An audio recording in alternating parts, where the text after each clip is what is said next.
André, que mais? Conta mais sobre a sua trajetória do yoga para a gente conhecer mais, para meus alunos, principalmente, quando que estão assistindo.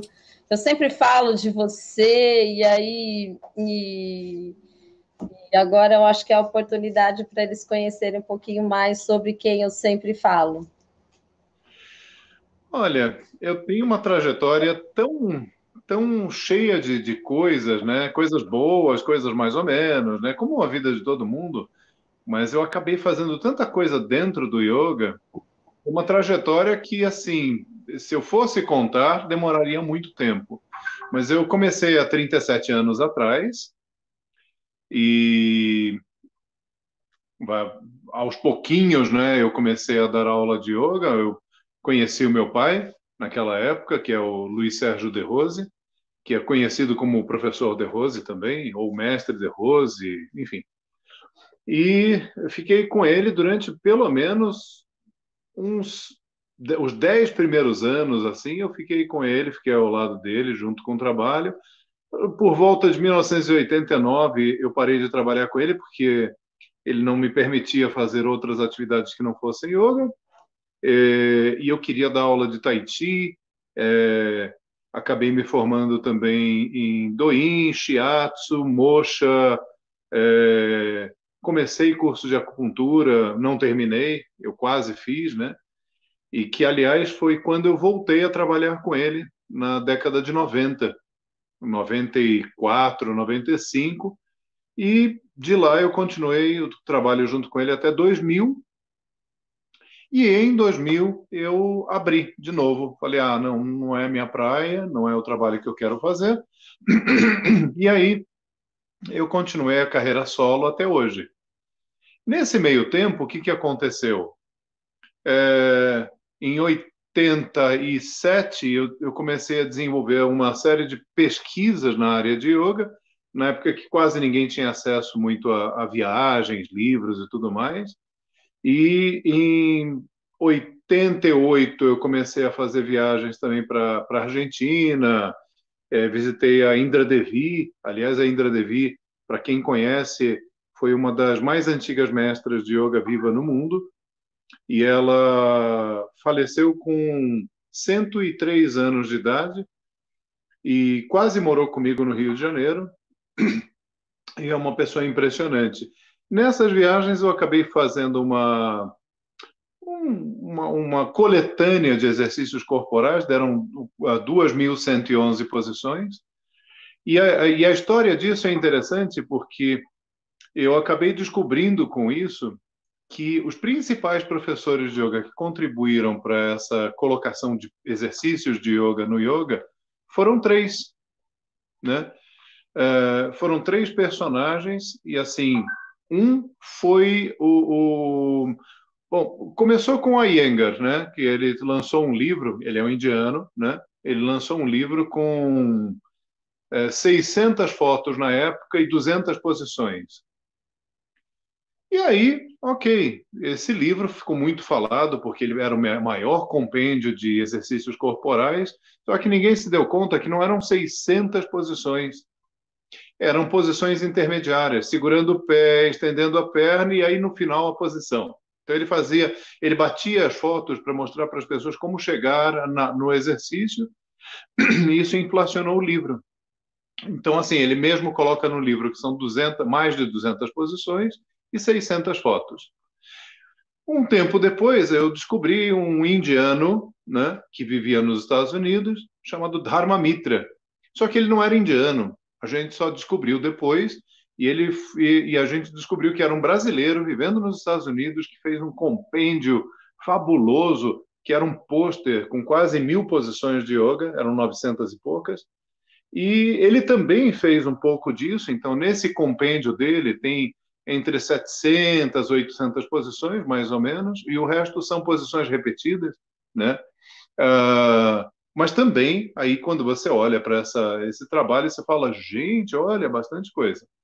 Meu pai lançou um livro, né, também, com 840 exercícios de yoga. Então, de posições físicas, tinha um pouquinho mais do que o Dharma Mitra, era ali meio mezzo-mezzo, né? meio a meio. E, e eu enveredei por esse caminho também e comecei a pesquisar, ficava em Biblioteca Nacional, entrava em contato com pessoas na Índia, escrevia, aí eles mandavam de volta a informação, eu pedia auxílio, né? Eu cheguei a comprar o mesmo livro 3 vezes, porque a primeira vez eles não mandaram nada, na segunda vez eles disseram que o dinheiro não chegou, na terceira vez é que eles acabaram mandando o livro. Então, assim, tudo na minha época era um pouquinho mais difícil, não é como agora, você liga o celular e você tem acesso ao mundo nas suas mãos.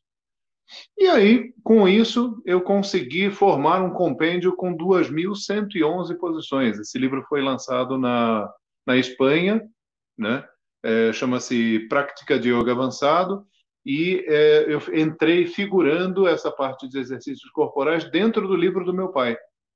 Então, o primeiro lugar que essa quantidade de posições entrou foi lá. Junto com isso, eu estava fazendo experimentalismos, né, em cima de yoga do riso, na realidade de riso, né? E esse trabalho com riso acabou rendendo muito. Então, acabou rendendo um trabalho que hoje a gente chama de yoga do riso e que tem na Índia, tem em vários lugares também, né, de indianos que também fazem esse mesmo trabalho. E acabei mais tarde tendo um grave acidente, e esse acidente me deixou lesionado, eu não podia nem sequer andar. O médico me disse, olha, me desenganou, falou, olha, sinto muito, você não tem grandes melhoras, e apesar de eu ficar num colete de ferro e depois num colete de feltro durante anos, esse médico me falou, olha, vai ter que operar. Eu não quis operar, né? E aí falei, eu consigo sozinho.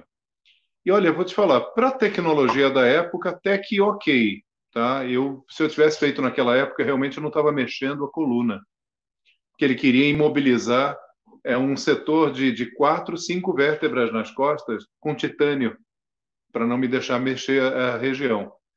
E aí eu falei, bom, a minha profissão acabou, agora eu preciso, dentro daquilo que eu gosto de yoga, trabalhar com outra coisa, porque posições físicas nunca mais. E aí eu enveredei para a área de gestos com as mãos, mudra, e comecei a trabalhar com isso, muito animado. Cheguei a montar uma apostila com o Pedro Kupfer, né, onde ele compilou o meu curso e escreveu o meu curso, transcreveu o meu curso em livro, e eu fiz os desenhos, que na época ele falou, vamos fazer essa parceria, eu já escrevi, o que você acha? E a gente acabou fazendo, e essa apostila rodou o meio mundo, Portugal, Espanha, enfim. E eu falei, tá, eu quero alguma coisinha a mais, porque quando eu comecei a pesquisar as mudras dentro da prática de yoga, eu descobri que a maior parte das mudras que a gente usa no yoga não são do yoga, são da dança indiana.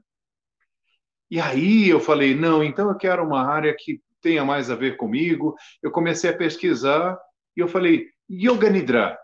Yoga Nidra é uma prática tão legal, né? É tão vasta, dá uma abertura para tanta coisa. Bom, acabei escrevendo um livro de Yoga Nidra, esse livro acabou sendo editado em Portugal. Então eu falei, puxa, legal, eu vou dar continuidade a esse trabalho. Aí eu acabei entrando em contato com o pessoal do Satyananda Ashram, pesquisando mais a fundo, eu descobri que Yoga Nidra não era do yoga antigo, é do yoga moderno. Quem inventou Yoga Nidra na década de 70 foi, 1970, foi justamente o Satyananda Saraswati. E aí eu falei, ai, caramba, mais uma técnica que não é do yoga. E fazendo o levantamento, que eu sou inquieto, eu gosto de pesquisar, eu tenho essa veia, eu acabei descobrindo que, poxa, também mudra, eu tinha me decepcionado, que nem todas aquelas mudras são do yoga. Aliás, mudra é outro assunto, nem com a mão é feito, né? A Hasta Mudra é que é feita com a mão e está na dança indiana também, mas mudra, dentro da tradição do yoga, é outro assunto. E aí, pesquisando sobre Yoga Nidra, eu descobri que não tem relaxamento no yoga, não se fala em relaxamento no yoga. E a gente hoje, no yoga moderno, então a gente tem duas coisas, né? Yoga moderno e yoga e o yoga original, né? o yoga moderno faz parte de um movimento cultural que trouxe muitas coisas para dentro do yoga. E pesquisando isso, nessa época, eu comecei a sentir que, ai caramba, deixa eu voltar um pouquinho para os exercícios corporais, e aí comecei a descobrir que talvez não existissem posições no yoga originalmente. O que me levou a uma série de descobertas fantásticas, porque eu acabei descobrindo que o movimento de yoga começou com halterofilistas na Índia. E boa parte desses exercícios de halterofilismo da Índia vieram de uma arte marcial indiana, Kalaripayato, e do Vajramusti. Mas esses exercícios especificamente, eles vieram de um tipo de wrestling indiano, que era uma luta de pegação, sabe? Como judô, como jiu-jitsu. E aí eu falei, caramba, e eu comecei a descobrir pessoas que começaram esse movimento, mas deixei quietinho. Então, naquele momento era só uma suposição que depois veio se confirmar mais tarde. Pois bem, falei, não vou mais pesquisar Yoga Nidra, porque me decepcionei, né? Falei, que coisa, vou pesquisar então sobre exercícios respiratórios. Estou eu muito bem pesquisando, escrevi um livro sobre exercícios respiratórios, quando numa viagem eu descubro, através de um indiano, no Shivananda Ashram, que pranayama não é com a respiração. Mas pelo menos dessa vez, não foi uma coisa que eu falei, puxa, isso não existe no yoga. Existe, tá? Mas a respiração não é o pranayama. Existem exercícios respiratórios no pranayama, mas pranayama não precisa nem ser feito com a respiração. O que até então eu achava que pranayama e exercício respiratório era a mesma coisa. E aí eu terminei de escrever o livro e hoje eu estou reescrevendo ele, até para readequar essas ideias ao livro, mas o mundo do yoga ele começou a se descortinar de tal forma que eu falei, eu tenho que pesquisar cada vez mais, né? Eu gosto de pesquisar. E um amigo meu, o Marcos Tacolini, ele era milionário e ele falou assim, olha, André, eu quero fazer pesquisas com yoga, eu tive formação com você, eu já fui em vários lugares e tudo mais. Ele tinha um poder aquisitivo mais alto, né? Não chegava a ser assim milionário, né? Mas tinha um poder aquisitivo mais alto e ele acabou investindo nessas pesquisas, em viagens, em professores, e formamos uma ideia de um centro de estudos de yoga. E aí a gente conheceu vários professores de arqueologia, história, principalmente um que é o Carlos Eduardo Barbosa, que ele é fantástico, ele é da área do sânscrito, e a gente fez alguns levantamentos que trouxeram uma série de ideias novas. Então, quer dizer, o yoga que eu fazia antes e o yoga que eu faço agora foram sendo modificados por essas experiências todas. Como eu te falei, isso é o resumo do resumo. Então, se eu for falar, não resumidamente, a gente vai precisar de 80 lives de 1 hora de duração cada uma. Ai, Mas isso é um resumo, isso é um resumo.